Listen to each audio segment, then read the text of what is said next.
Washington, I'm Laura Ingraham. This is the Ingraham Angle. What a lineup we have for you tonight, including a squirming James Comey on the Fox News hot seat. You see the disparity here where people look at how the Clinton case was handled and how the Trump case is handled. Did you tell lawmakers? I don't see disparity, though. No, they were all handled the same. Jim Jordan will join us to dissect where Bret Baier tripped Comey up. And meanwhile, the president tells Fox that Comey is guilty of crimes, as we learn new and potentially damaging details about his infamous memos. Plus, Frank Luntz will be here, and he'll examine the pros and any cons of the president acting as his own press secretary. I like it. We'll also expose the Americans aiding and abetting a mass invasion of illegal immigrants looking to exploit our laws, and this is happening tonight.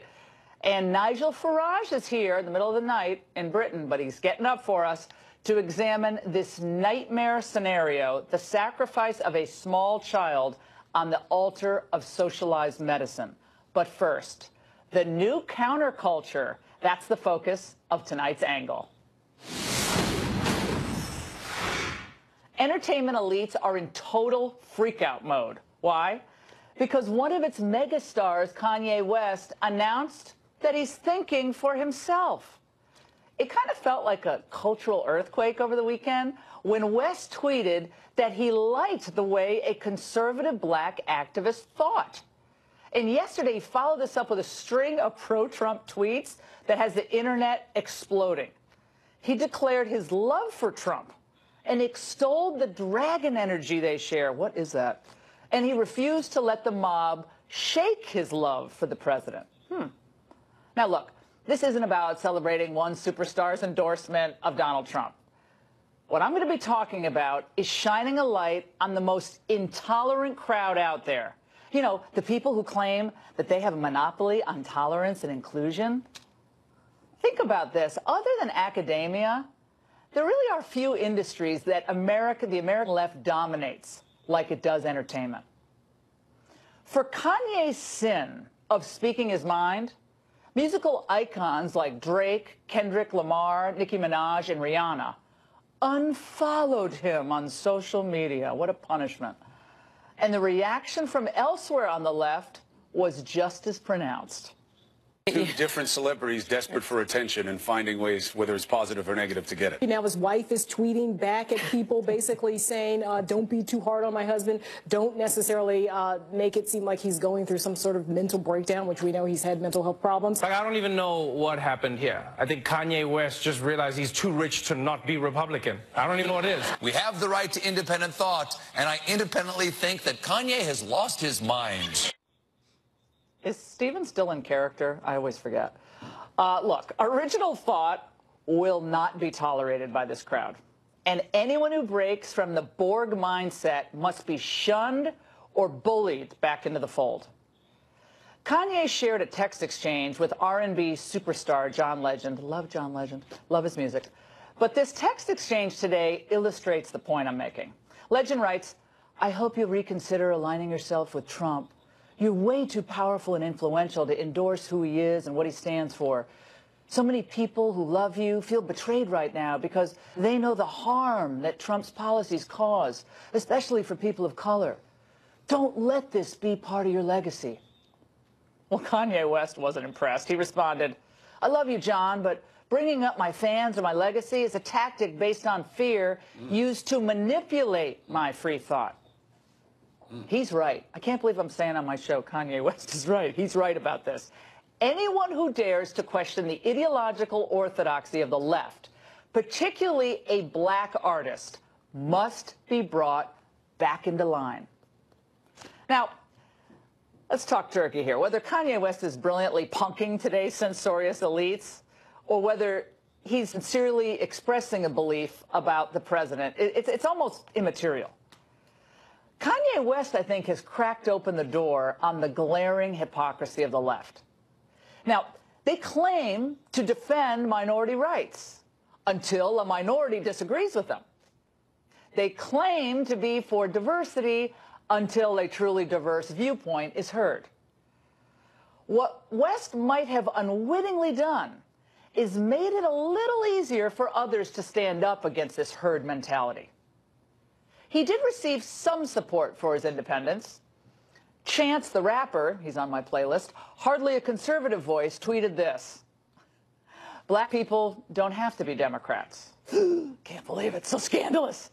Now, I don't for a moment think that Kanye West is a second de Tocqueville or the new MLK, all right? I have vivid memories of him I think it was at some televised fundraiser in the wake of Hurricane Katrina. George Bush doesn't care about black people. That wasn't nice. And I can also remember when he rudely rushed the stage to try to take a music award from Taylor Swift. That also wasn't nice. 15 years ago, yes, 15 years ago, I can hardly believe it, I wrote a book called Shut Up and Sing, which was in part a critique of the political activism of all these high-paid celebrities like the Dixie Chicks, Barbra Streisand, Jackson Browne, the list went on and on. The upshot is we pay them to entertain. We don't want to be captive to their political ponderings. Someone who, for some ungodly reason, does get paid to pontificate on politics, her name is Ms. Anna Navarro, tweeted at me today the following. She said, "Has Ms. Ingraham told Kanye to shut up and sing yet? Or does that only apply to anti-Trump black celebrities?" I'll make it clear to you, Anna. It applies to anyone peddling political nonsense while lacking the credentials or experience to do so. Anna. Well, I'm not about to cheer the political pronouncements of Kanye West just because he's saying something nice about Trump. No. The political musings of uninformed celebrities, frankly, isn't of much interest to me at all. But I'll tell you what is interesting to me, the over-the-top reaction to a big star saying something truly countercultural today. That's of great interest to me. Watching the left attack him for daring to break ranks with them, even in the vaguest of terms, talking about love and loving people, that is truly revealing. What Kanye West says or does in the days ahead, it's less important than the conversation he started. And who would have thought that a bad boy like Kim Kardashian's husband could be the catalyst for an honest discussion about the coerced conformity of thought that the celebrity culture has imposed on all of us? And that's the angle. For some answers, we're joined by Niger Innis, national spokesman for the Congress of Racial Equality, and Democratic strategist Joel Payne. All right, Joel, have at it. You heard my point of view on this, and Kanye's gotten hit from, again, I'm not a big fan of Kanye West, but he's getting hit by everybody out there. Well, Laura, this isn't really news to me, right? You've got one rich, famous millionaire supporting another rich, famous millionaire. Neither of them understand the problems that regular Americans face. It's not surprising to me that Kanye West would be down with Donald Trump. I don't think that should be a shock to anybody. What about you, Niger? What do you think? Oh, what I think is amazing is that you are talking about rich millionaires. You guys within the Democrat left-wing group have many more millionaire hypocrites that have been blessed by being in this capitalist country where you have free will to make money, and somehow promotes this socialism that actually traps people that look like you and me, blacks and browns and poor white folk. Well, so I don't get this hypocrisy of blaming Kanye for being a brave celebrity within Hollywood, where he pays a penalty for that. By the way, not just him. You had Steve Harvey, who paid a penalty just for visiting Donald Trump. Remember that? Okay. You had Martin Luther King's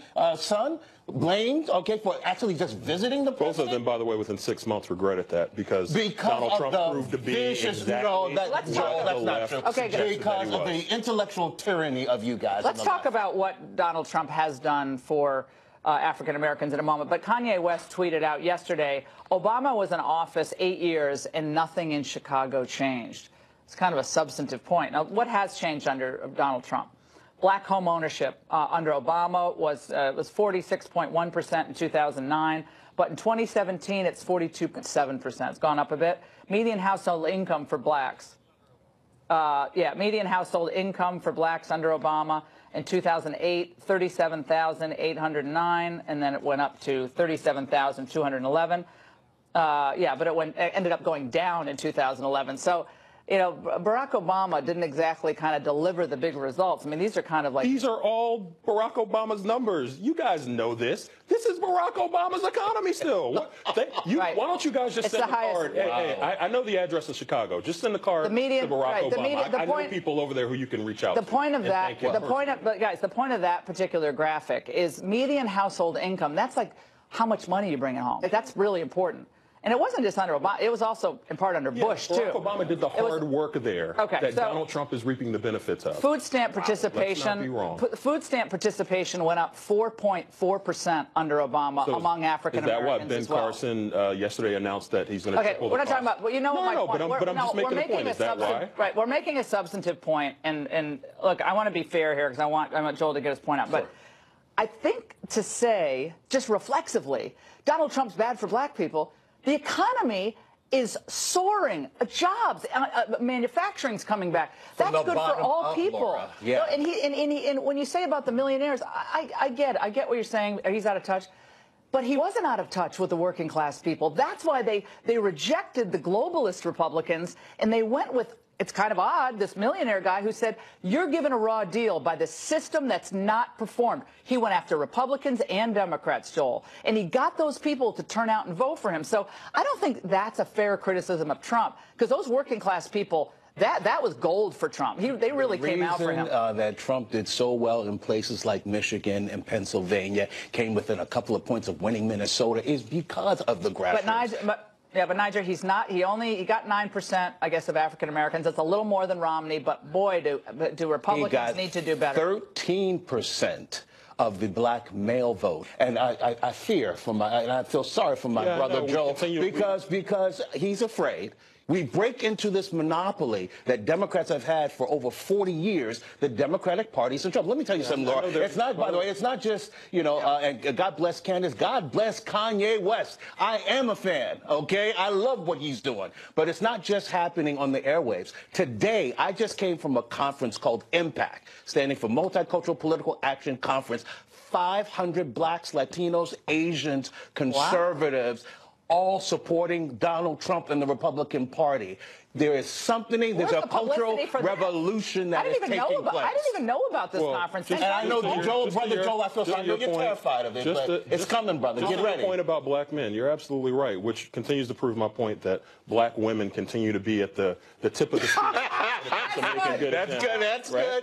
Right? Am I right about that? They're coming behind, brother. Are you disagreeing? No, okay. Oh, God forbid. I would never disagree with you on black women being at the tip of the spear. Well, this is what Trump said.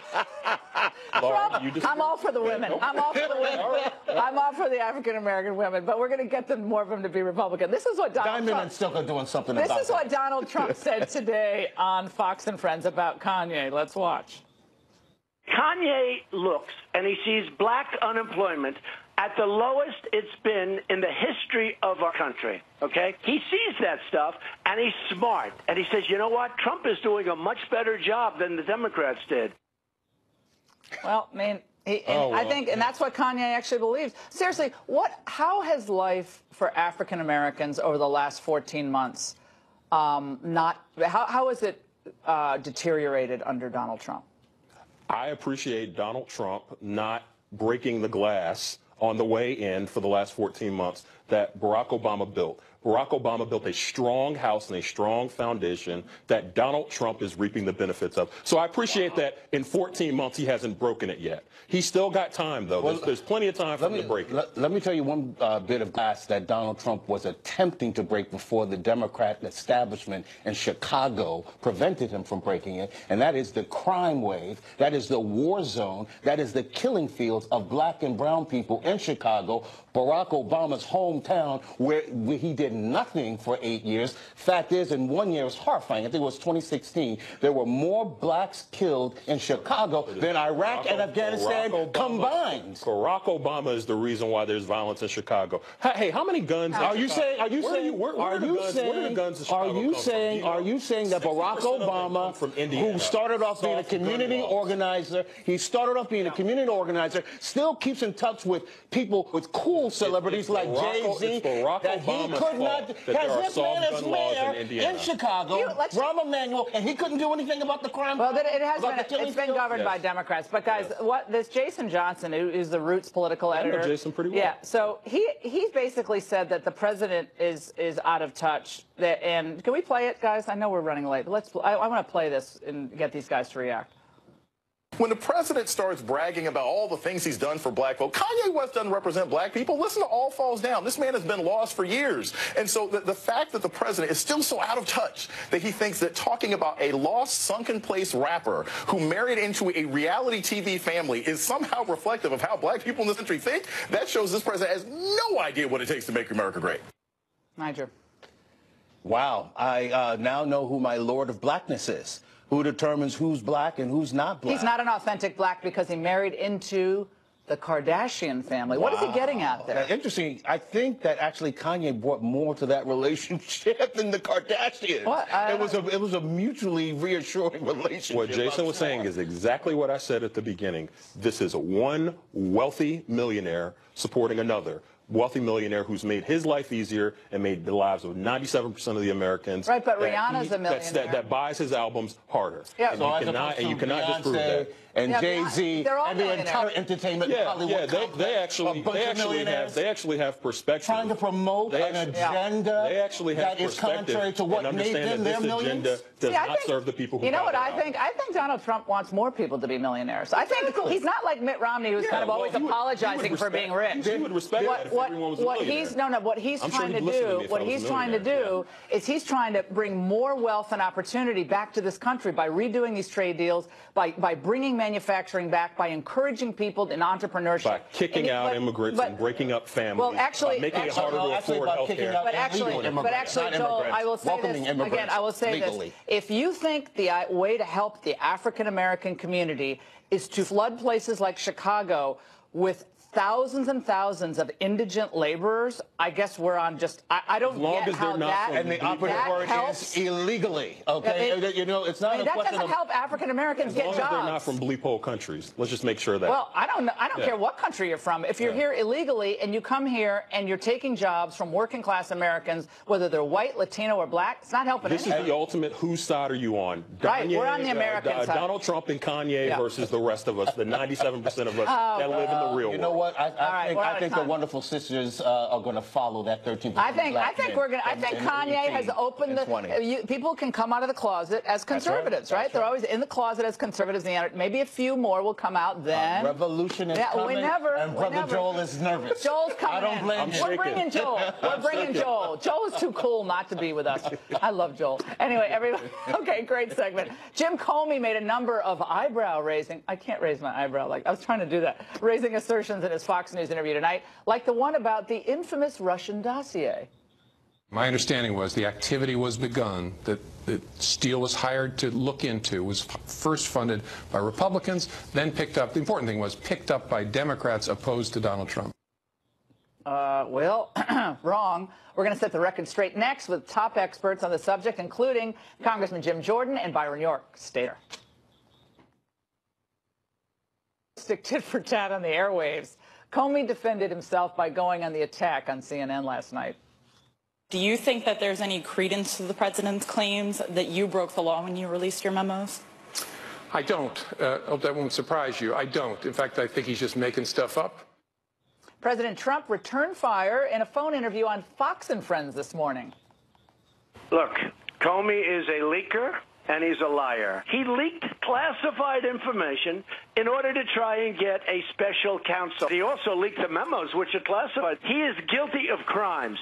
And if we had a Justice Department that was doing their job. In his Fox News interview with Bret Baier tonight, Comey responded to Trump's accusations.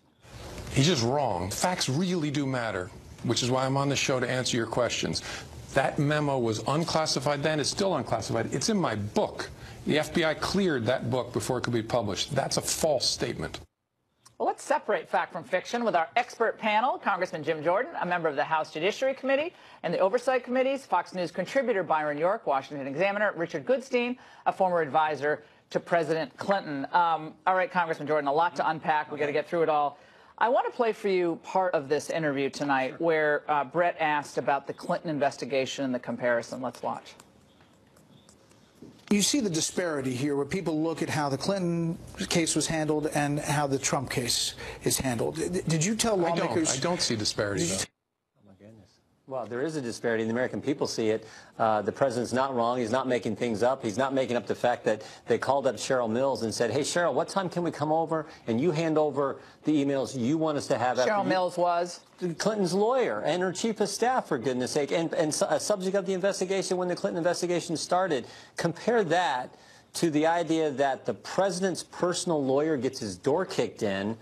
And the Attorney General of the United States, I don't even think was consulted. It was run outside of the umbrella of the Russian investigation, the Mueller special counsel investigation. And you don't talk to the highest law enforcement officer in the land when you're kicking in the president's lawyer's door? Of course the president should be upset by that kind of treatment. And more importantly, the American people are upset. Byron, there was a moment where they discussed who funded the dossier. I know you've been writing about this. Let's watch. When did you learn that the DNC and Hillary Clinton campaign had funded Christopher Steele's work? Yeah, I still don't know that for a fact. What do you mean? I've only seen it in the media. I never knew exactly which Democrats had funded. I knew it was funded first by Republicans, opposed to Donald. That's not true. I'm sorry? That's not true. That the dossier that Christopher Steele worked on was funded by Republicans? My understanding was his work started funded by Oppo Research, funded by Republicans. Did you want to know who it was funded by? I wanted to know what I knew, which is it was funded by people politically opposed to Donald Trump. Okay. Which particular opponents wasn't that important to me. This was a stunning moment. I mean, he showed an apparent ignorance of the basic facts of the dossier, which has become one of the most important documents, I think, in the whole. Why? Because Trump. it was the main basis for the application to spy on Carter Page. That's also what Comey and the other intel chiefs briefed President-elect Trump on January 6, 2017, starting the whole fight between Trump and Comey. So it's a hugely important document. He also seemed to kind of repeat a left-wing talking point, that it began with Republicans. And we know, I think anybody who's followed it knows, that the Fusion GPS research into Trump's business life began with Republicans. They quit that. And then the Steele dossier was funded, all of it, by Republicans, by Democrats. Shocking, though? But you're on a book tour. You've sold like 600,000 books, which is amazing. And you wrote a book about this. And you're on Bret Baier's show, and you're like trying to play, oh, well, I don't know, really, if the it's what I read in the media, but the Republicans started it. I mean, you just wrote a book about this. You were FBI director. You used this document. Richard, I'm sorry, but that did strike me as quite a stunner. If I can, the Congressman made reference to Cheryl Mills, Hillary Clinton's lawyer. Donald Trump, who said famously on Air Force One, call my lawyer, Michael Cohen, and famously said during the campaign, if you take the fifth, it's because you're guilty. That's what mob people do. His lawyer's taking the fifth. Cheryl Mills never took the fifth. Nobody in the Clinton orbit took the fifth, other than the one guy. She didn't have to take the fifth. She got the immunity. Exactly. They gave her immunity. Fine. So they could have given anybody they wanted immunity. Why did they give her immunity? The fact of the matter is the suggestion that there's somehow a comparison between the two. Carter Page was one of 5 foreign policy advisors that Donald Trump named, and the FBI had reason to believe he was a foreign agent. Excuse me, that's nothing like what we're talking about. Donald Trump went into the Oval Office and gave Russians secrets about the Israelis being embedded and ways in which the Islamic terrorists were going to blow up airplanes. So we're talking about the former FBI director who is on this network tonight, who made comments that were, I mean, a run-of-the-mill pundit on any cable network would know the answers to, which I found unbelievable. I want to play another soundbite. This is on the FISA application itself. And again, Byron, you've been writing about this. Congressman, you've been dissecting this. Let's watch. You called the dossier unverified, salacious. Why did you use that to the FISA court to ask for surveillance for Carter Page? Not only use it, but you led with it. A bulk of that FISA application deals with that dossier. Why? Yeah, that's not my recollection, Brett. And I don't know that the FISA application has been released. My recollection was it was part of a broader mosaic of facts that were laid before the FISA judge to obtain a FISA warrant. There was a lot more than the dossier in the FISA application? My recollection was there was a significant amount of additional material about Page and why there was probable cause to believe he was an agent of a foreign power. Is that true? No, they led with it. When you lead with it, that's your primary evidence that you're taking to Have you seen the entire FISA application? We have not, but the people Why? who have, because they won't let us. I asked Christopher Wray under oath, will you show it to us? You can clear all this up. They won't show it to us. They led with it more. Wow. They didn't tell the court two things. They didn't tell the court who paid for it, namely the Democrat National Committee and the Clinton campaign. They didn't tell the court that the author of the document, Christopher Steele, had his relationship with the FBI terminated. They didn't tell the court that when we go to court, we got to tell them the whole truth, not part of the truth, the whole truth. They didn't do that. Remember that House Intel found out that the dossier was the bulk of it, and separately the Senate Judiciary Committee also found out that it was the bulk of it. He also said he didn't see any bias, Richard, in the Page Strzok texts. When Page and Strzok talked about the insurance policy, they were, they were clearly not wild about Donald Trump. That's even been said on other networks. Right. But he didn't see any bias. Well, again, there were Republicans on this network and others who were saying the same things about Donald Trump during the 2016 campaign that Strzok was. Strzok was saying the same things about Bernie Sanders.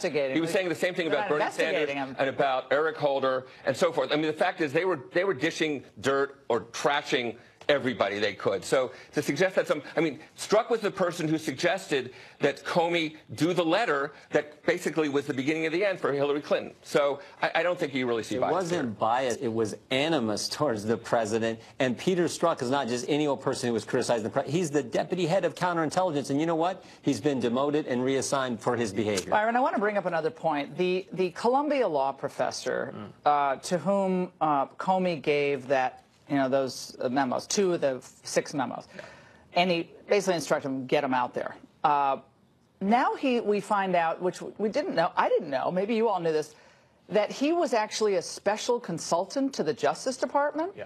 And we now find out that he's actually now operating as Comey's attorney. As Comey's lawyer.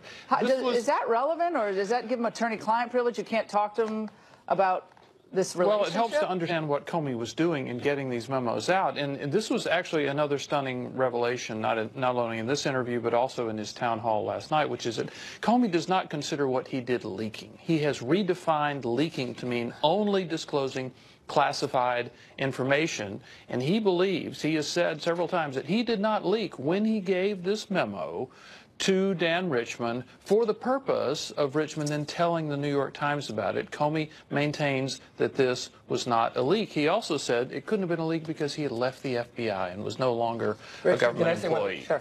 George Stephanopoulos wrote a book about conversations with Bill Clinton. Scott McClellan wrote a book about conversations with George W. Bush. Nobody suggested that those were illegal leaks. After they were out of office. Exactly. And that's precisely the case, that Comey was out of office, and he was no more of a leaker than Stephanopoulos or McClellan was, and nobody, R or D, suggested that they were illegal leakers or liars or should go to jail. Up until last week, the Justice Department kept those Comey memos as if they were state secrets. Yeah. Few members of Congress allowed to see them, had to have an FBI minder with them, no notes, no copies. It's contrary to Justice Department regulations, correct? To release or trade no one on Capitol Hill believes this was the only leak Jim Comey did through Daniel Richman. My guess is there were tons of them. That's why he had this special government employee status, SGE status, had a clearance, was coming to the FBI when he wanted to come. I'm guessing he did lots of leaks. Bring him in. Ask him that. Well, I want to do that. But now, there's attorney-client privilege. Can't bring him in. All right, guys, phenomenal panel. I had no doubts it would be.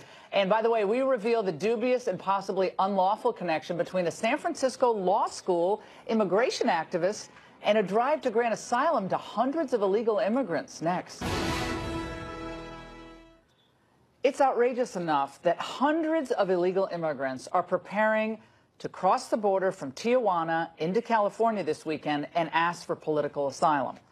But perhaps even more outrageous is that this caravan of Central Americans has been organized, aided, and abetted, and coached by U.S.-based activists from this group called Pueblos Sin Fronteras.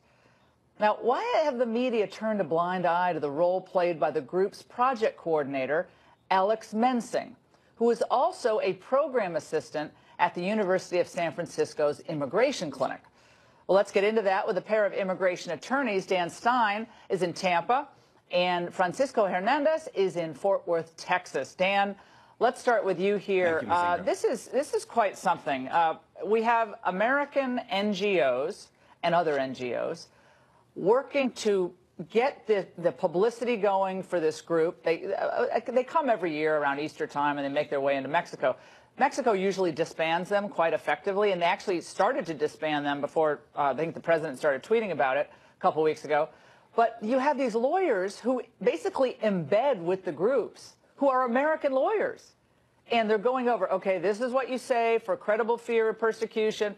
And then they show up on buses, and then they all start reciting the same lines. I mean, it seems like it's encouraging people to game the system. Maybe that's a cynical view. Laura, it's aiding and abetting. It's organized smuggling. I mean, the way the media make it sound like they think it's like a street fair. They're coming in for a festival, and then they're going back to Honduras. That's not what's happening. This is actually organized smuggling. Look, as long as the United States remains a free, capitalist, and open society, there will be millions of people around the world who would like to come here. But not everybody can come, and a sovereign nation like the U.S. has the right to control who comes into the country and who doesn't. Groups like People Without Borders do not subscribe to that idea. So this effort is part of an overarching organized effort we see across the world. We see it in Europe. We now see it in the Gaza with Israel. We see it all around the world to try to challenge Western societies to prevent them from using their immigration laws to stop this systemic organized smuggling under the banner of asylum.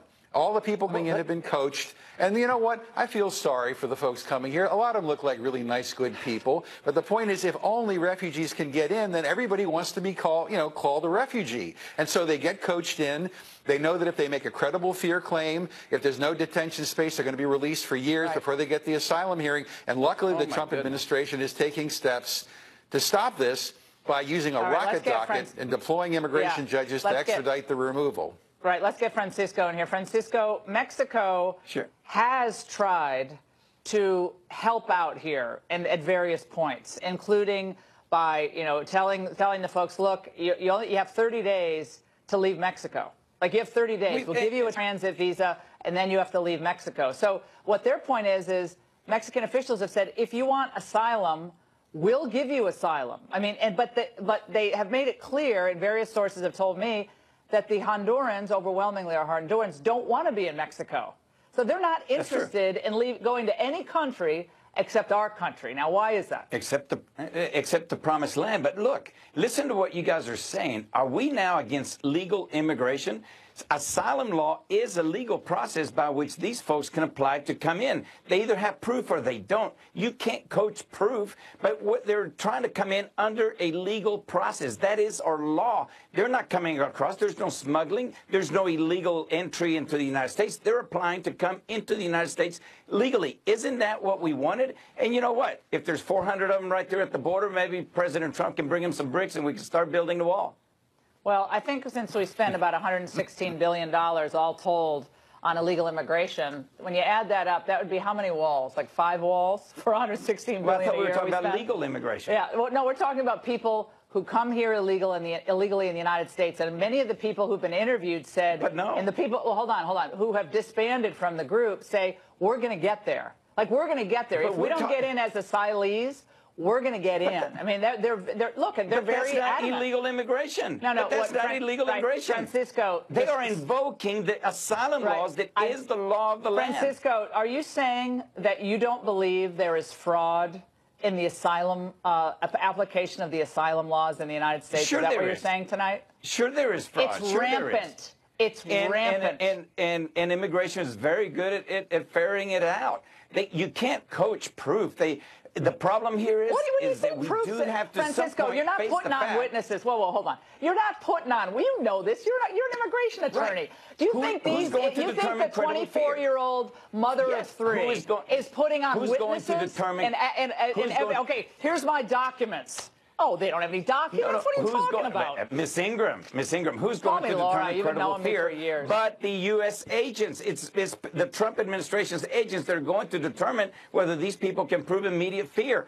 It's not like there's all these social programs going out, it is a hard threshold to prove, and it is a legal way of invoking the laws of the United States. Like, I think it's 75 to 93% of people who apply for asylum in this process, they ultimately get it, or they ultimately get released anyway during the process. So they're released into the United States. No, it's less than 10%. No, they get released into this.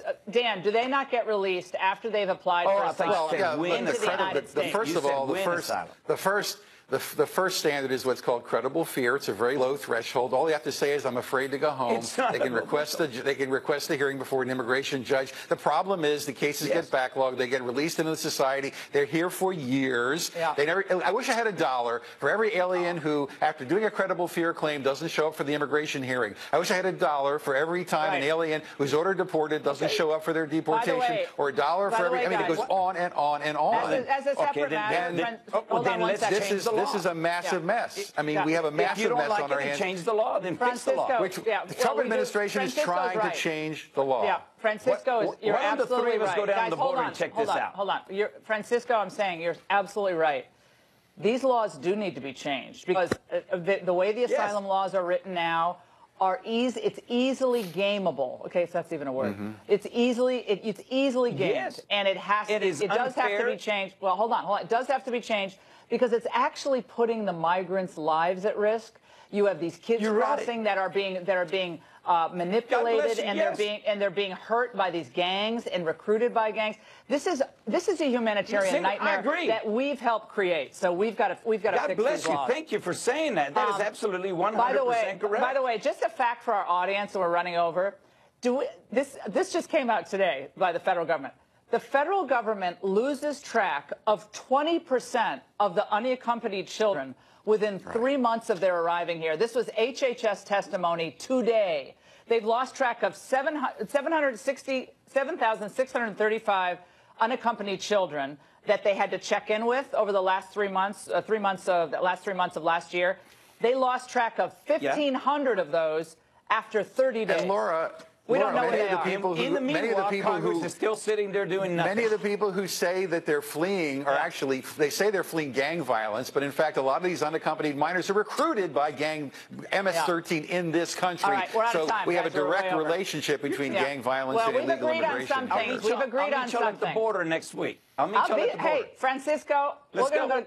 And the tequila shots are on me, okay? It's all on me. I'll buy drinks. You're on. I'll buy drinks for everybody. All right. So many Americans love the way that the president uses Twitter to go over the heads of the media. But is there a hidden... President Trump struck gold by using social media to speak directly to the people during the 2016 campaign, and he continues to do that. But does the good sometimes outweigh the bad when he functions as his own communications director, spokesman, press secretary? Well, the president hit the bullseye on a number of issues in a wide-ranging phone interview today on Fox and Friends this morning. But his freewheeling style, I mean, I love it, but it can leave him wide open, some say, to critics, judges, prosecutors, maybe. In the Trump era, does message discipline even matter? Let's analyze all this with a political communications expert, pollster, Frank Luntz. Frank, great to see you. Let's play some of these sound bites because they're pretty fun. Let's... First, we're going to talk. He's talking about his nominations, his nominees not getting confirmed. Let's watch. The Democrats are obstructionists. It's horrible what they're doing. They're not approving people. They're taking them out to the maximum 30 hours, and it's a disgrace. You have people that have given up everything. They've given up their jobs. Top-line people, brilliant people. They want to come in and help us in government, and Chuck Schumer and the group take years to approve him. 9 years. It will take 9 years. He will cease being president by the time the administration is built. Smart to talk about that, Not only is it smart to talk about it, but this is the first time that he's actually addressed the Democrats. Up until now, he's criticized Congress, and that hurts the Republicans even more than it hurts the Democrats. The second thing is that the public sees that it's not fair. So Trump is making a play for political bipartisanship and acting in the way that you're supposed to. And I want to make one point. I know you're one of the people who wakes up in the morning and you can't wait to see Donald Trump's tweets. For that segment of Trump's population, man, is he a good communicator. But there is another segment, the swing voters, the people in the center, that they look at some of the language and they wonder, why? Is this really effective? So he's good in some points, but in other cases, he hurts himself. Like there are people like we need a general counsel for the U.S. Department of Navy. This guy Cully Stimson, he was he got out of committee last July 2017. No hearing. We don't have an ambassador in Germany. No, we just got Rick Grinnell today. He was just confirmed. How long did it take? Yeah, it took him many, many months. So it's a joke. It's a joke. But I love when he does that. That's really smart. He starts talking about the phony cloud over him. Let's watch. I'm fighting a battle against a horrible group of deep-seated people drain the swamp that are coming up with all sorts of phony charges against me, and it's a witch hunt. And they know that, and I've been able to message it. I would give myself an A+. Nobody has done what I've been able to do, and I did it despite the fact that I have a phony cloud over my head that doesn't exist. A+. Gets an A+. Is that on a curve? I don't think so. My mom, if I ever even gave myself an A, would have criticized me for it. In my life, nothing was any better than That's a B+. Trump, though. What do you think? Trump's going to give himself a B-? He's going to say, well, maybe a regular A. Come on, that's why people like him. Hey, I got an A+. But if you want to generate support among those who didn't vote for you, just a little bit of humility goes a long way. Michael Cohen, getting into the legal stuff. This worries me as a former white-collar criminal defense attorney. Let's watch. I have many attorneys. I have attorneys. Sadly, I have so many attorneys you wouldn't even believe it. How much of your, Mr. President, how much of your legal work was handled by Michael Cohen? Well, as a percentage of my overall legal work, a tiny, tiny little fraction. But Michael would represent me and represent me on some things. He represents me, like with this crazy Stormy Daniels deal. He represented me, and, you know, from what I see, he did absolutely nothing wrong. The left's jumping on that all day long, lower third on CNN and MSNBC. But let's face it, attorneys are not the most popular occupation right now, and bragging that you had a ton of attorneys is not a good selling point. What I would say to the president is, when you're talking about the economy, when you're talking about jobs, and when you're talking about taxes, you're winning. If you're trying to defend yourself against these criticisms, then you're losing. And that's why you need a staff that's engaged, and that's why you should do these interviews, but only occasionally, because sometimes other spokespeople are even better on your behalf than you are. Back in the 2016 election cycle, you had some really interesting focus groups. This is one of them. How many of you in this room love the tweeting? You think it's really appropriate for a president to do that? He needs to tone down the language a little bit, but the bottom line is it's his way to get the message out. I would argue that Donald Trump shouldn't tone it down. This brash brand that he has is what got him elected. We can deliver a message, you know, telling the people what they really want to hear, not just BS. Wow. Has anything changed from them? Yeah, me. Oh, yes. Let's focus. You're just like Trump. You're focused on yourself. But other than that, about the family, because I see how much weight I've gained. Oh, you look great. Shut up. Real quick.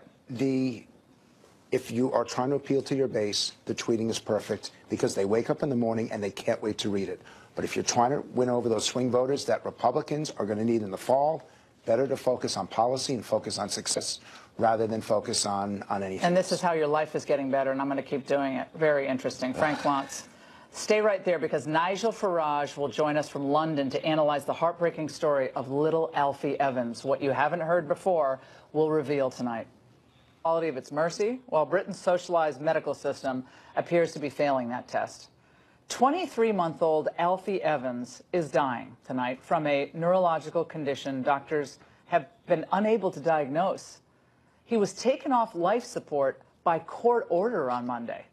Yesterday, an appeals court refused to let Alfie's parents take him to Italy, which is offering an alternative treatment and citizenship. Here to discuss why little Alfie's life matters and what it tells us about socialized medicine is Brexit leader Nigel Farage in London. And this is a live show, and it's the middle of the night. Nigel, thank you so much for being here. I've been praying for Alfie and his family, but I have a question for you tonight. How can courts in the EU and in the UK prevent a family from removing their child from a hospital and taking him or her to another country for treatment? How is that even happening? Well, what's happening here is the rights of the parent to do what they think are right are being taken away from them. we have a case here, and by the way, it's not the first. We had a big one last year concerning a small boy called Charlie Gard who wanted to go to America for treatment that was not available in the UK. And in this case, for young Alfie, there's treatment available in Italy that is not available here. Now, the little boy is very sick, but I mean, any parent in the world who's got a child that's sick would move heaven and earth if somebody else could offer them a different treatment. And yet, what happens here is our state-run medical system decides there is nothing else that can be done, and backed up by state courts, they make a decision that those parents are not fit to move their child somewhere else. And when you think about this case, I mean, the Pope's intervened, the Italian president even granted the boy Italian citizenship, and still the medical profession and the courts say, no, we're sorry, we're putting the plug, the life support machine has been turned off. So this gets to the absolute heart of how much freedom does the individual have?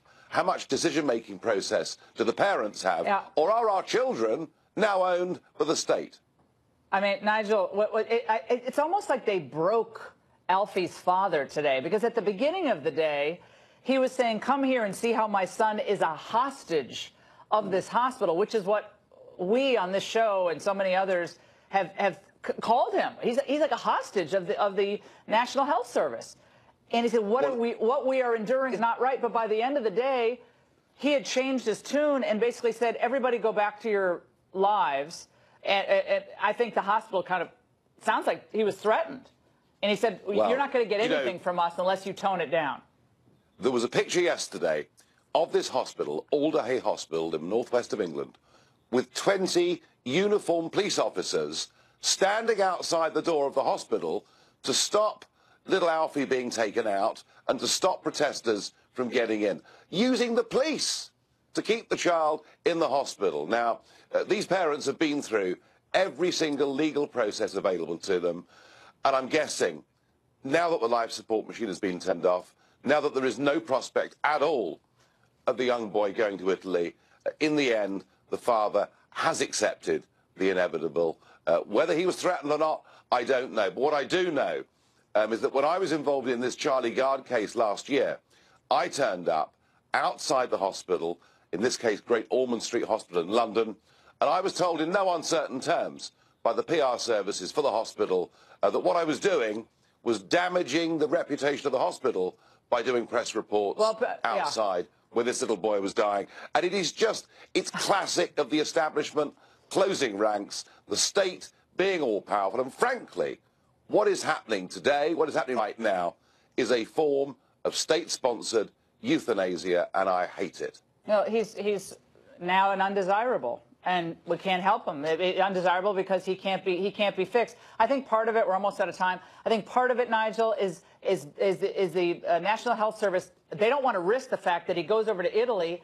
Maybe he gets treatment and he has some quality of life, and that's a big embarrassment to the National Health Service. Thank you for being up late for us tonight, Nigel. We'll be praying for him, his family, and thank you so much. We'll be right back.